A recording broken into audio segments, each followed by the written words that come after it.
The movie starts with a group of people in a tough situation, really wanting to cross the difficult border between the United States and Mexico. The CIA and skilled border officers are trying to stop them. As they're being caught, one person escapes and quickly heads towards a dangerous ravine. Standing on the edge, he holds a bag with something very harmful inside. He looks serious, says a prayer, and then suddenly sets off a bomb, killing 4 officers. This makes the government send a special team to check out what happened. At the same time, a suspicious group sneaks into a busy shopping area in downtown Kansas City. Later, explosions happen unexpectedly in the mall. Like at the border, these attackers look serious and pray before setting off the bombs, hurting people nearby.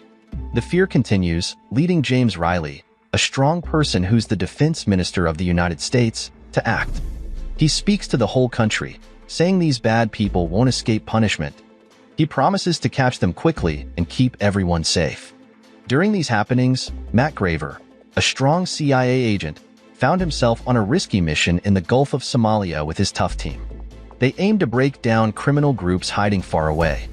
As the sun came up the next day, brightening their surroundings, Matt faced the leader of these bad groups, a man named Bashir. At first, Bashir strongly denied being involved in the big explosion planned by the Yemeni terrorist in Kansas. But Matt, smart and persistent, knew that Bashir had helped the terrorists get to Mexico. Matt was determined to find out who was helping Bashir, but he wouldn't cooperate. So, with no other choice, Matt used a strong helicopter attack that killed Bashir's sibling, making Bashir spill important information. After a long chase, Matt finally got important details from Bashir. According to the captured leader, the terrorists were connected to Carlos Reyes, a big shot in the mafia cartel, who had a lot of power in Mexico and controlled all the operations. Now let's talk about a young guy named Miguel. He lives in the border areas and doesn't really like going to school.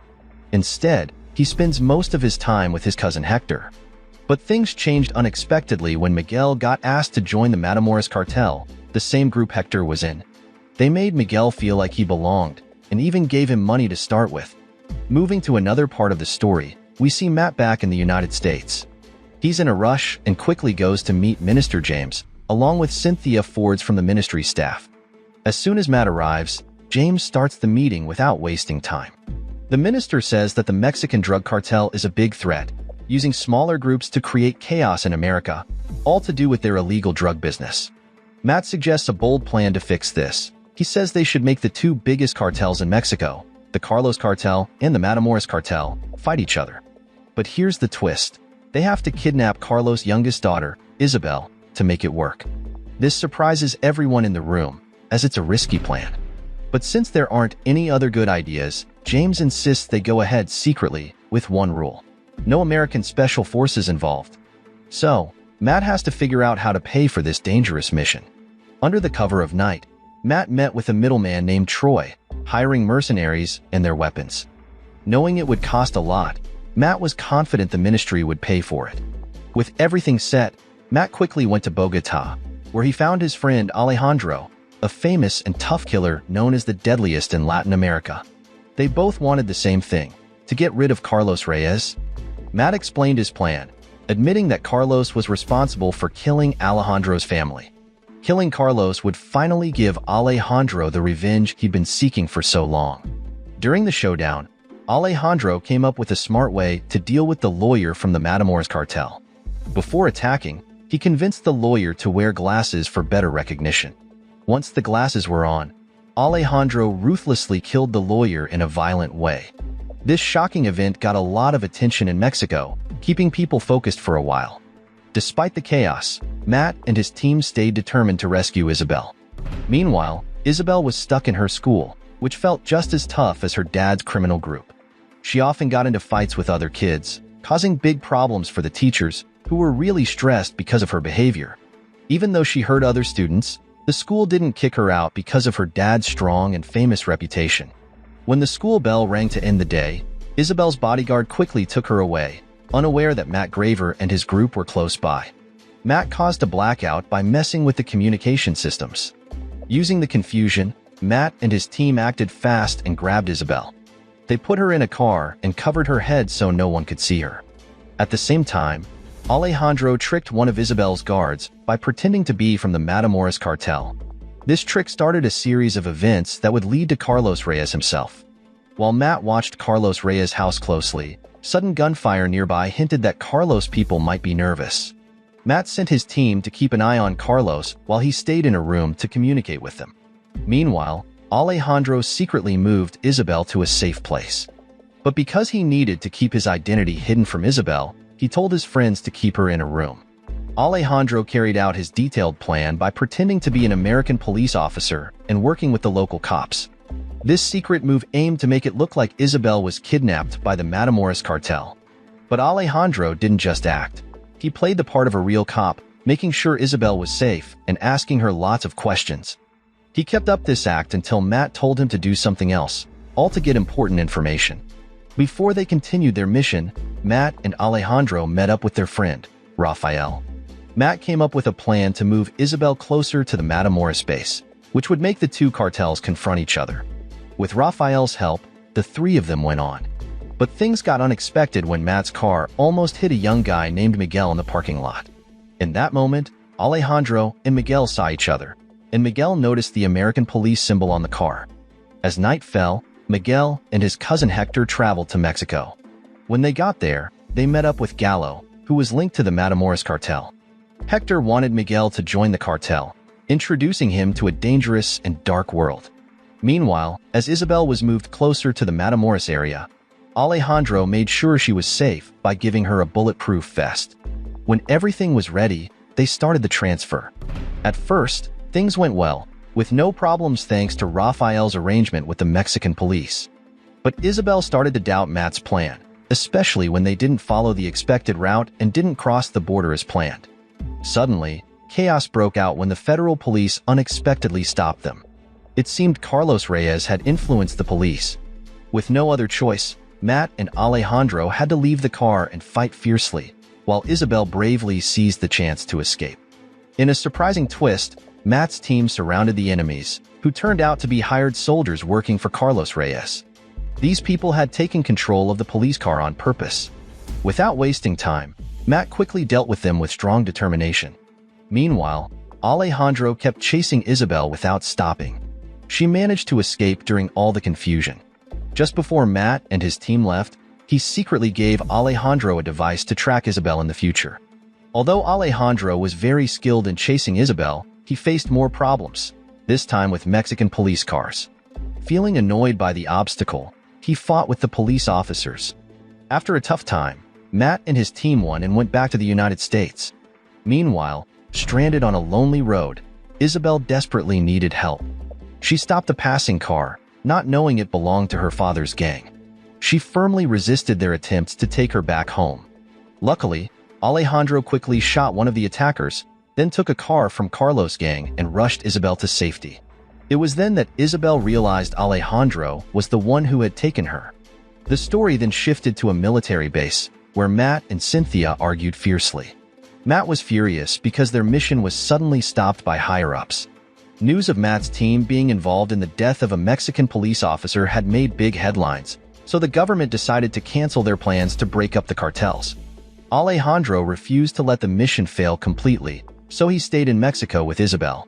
Despite the intense heat, they asked locals for help. Before long, they met Angel, a friendly guy who couldn't hear. Luckily, Alejandro knew sign language, so they could talk to Angel easily. They quickly became friends, and Angel looked up to Alejandro. Meanwhile, an important meeting happened at the ministry, with Matt, Cynthia, and Matt's friend Steve forcing there, feeling stressed. They had to decide whether to quickly get Isabel back. She was a key witness to a recent fight and very important. But to Matt's surprise, the ministry gave Cynthia full control over the operation. Without wasting time, Cynthia told Matt and his friends to use the tracking device to find Isabel. But Matt wasn't sure what to do. He had to decide whether to help Alejandro get revenge or make sure Isabel was safe. He knew Isabel getting hurt could ruin the whole mission. Meanwhile, Isabel enjoyed delicious food made by Angel and his wife, unaware of the danger coming her way. During the government's chaos, the Matamoros cartel secretly started smuggling immigrants again. This time, they got Miguel, a new guy in the cartel, to be their guide. It was Miguel's first job, leading migrants through thick plants and dangerous rivers until they got to trucks waiting to take them further. At the same time, Alejandro, armed and ready, got ready to cross the border, determined to find Carlos Reyes. As Alejandro got ready, he found out something surprising. Isabel knew who he really was. She also told him that her father was the one who attacked Alejandro's family. But Isabel didn't defend her father. Instead, she changed. She called herself Karina now, cut her hair, and wanted a fresh start. With time running out, Alejandro and Karina didn't waste any time. They started their journey to the border. To stay in touch with Matt, Alejandro put a tracking chip in Karina's shoe, trusting Matt to help if needed. The situation got worse when Alejandro and Karina reached the place where illegal immigrants were gathered, not knowing the Matamoros cartel controlled it. Meanwhile, Matt and his team got ready to go to Alejandro's location. They decided to use a helicopter to avoid being seen by Mexican authorities. Suddenly, Hector showed up and asked Alejandro for money. Without thinking twice, Alejandro gave him $1,000. At first, Alejandro's plan was going well until something unexpected happened. Miguel saw Alejandro's face by chance and got scared when he realized who he was. Miguel hurried to tell Hector, accidentally revealing that Alejandro was actually a cop. Seeing a chance, Hector tricked Alejandro. He acted like he wanted to help and offered to take Alejandro to the border. But when they got to a quiet place, Hector and his friends suddenly pulled out their guns and pointed them at Alejandro. As Alejandro's stuff was searched, his weapons were taken, and Isabel was pulled off the bus. Despite the tension rising, Alejandro stayed calm and tried to talk things out with Gallo. He pretended to be on Carlos Reyes' side and said he wanted to take Isabel back home safely. He also warned Gallo about a big fight between the cartels that could destroy Matamoros. But Gallo didn't listen, and instead, he attacked them suddenly. Alejandro and Isabel were taken to a faraway place, and Matt and his team struggled to catch up. Then, Gallo told his friend Jose to kill Alejandro. But Jose couldn't do it. Seeing his chance, Gallo shot Jose instead, killing him. Then, Gallo gave the gun to Miguel, who took it and eventually shot at Alejandro. Word spread quickly that Alejandro was dead, so Gallo and his friends left Alejandro's body in the desert. In the midst of the sad events, Matt had to watch the murder happening on a tracking camera. He felt really sad and hopeless. But fueled by anger, Matt finally told his team to chase after Gallo and his whole gang without stopping. Meanwhile, Miguel was on his way to the cartel headquarters when he suddenly felt guilty. He couldn't handle the weight of what he'd done anymore. He felt really sorry for causing so much harm to many lives. But to everyone's surprise, Alejandro, the skilled assassin, wasn't dead. He moved slightly, showing that Miguel's shot only grazed his cheek and didn't kill him. Soon after, the sound of helicopter blades echoed in the air as Matt's team surrounded Gallo's gang. They took the chance to attack fiercely with everything they had. After the chaos settled, Matt had to make a tough choice. Instead of hurting Isabel, he decided to keep her safe by moving her to a secure place, even if it meant going against Cynthia's orders. In the hot sun, Alejandro stayed determined. He was set on breaking free from his restraints, showing strong perseverance even though he was tired. His unstoppable spirit kept him going. Finally, he managed to free his hands and used the chance to get into Gallo's car, getting rid of the dead body inside. But his relief didn't last long. Soon, he faced more attackers from the Matamoros cartel. Alejandro didn't back down. He fought back quickly, throwing a grenade into their car with perfect aim.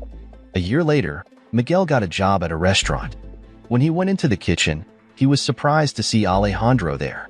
Knowing Miguel wanted to be a hitman like him, Alejandro understood he had a big responsibility. So, he decided to teach and guide Miguel, sharing his knowledge and skills to help him grow. So the moral of the story is when life gives you explosive situations, don't pray for a bang-up solution. Instead, remember that even in the chaos, a good old-fashioned cooking lesson might just be the recipe for a fresh start.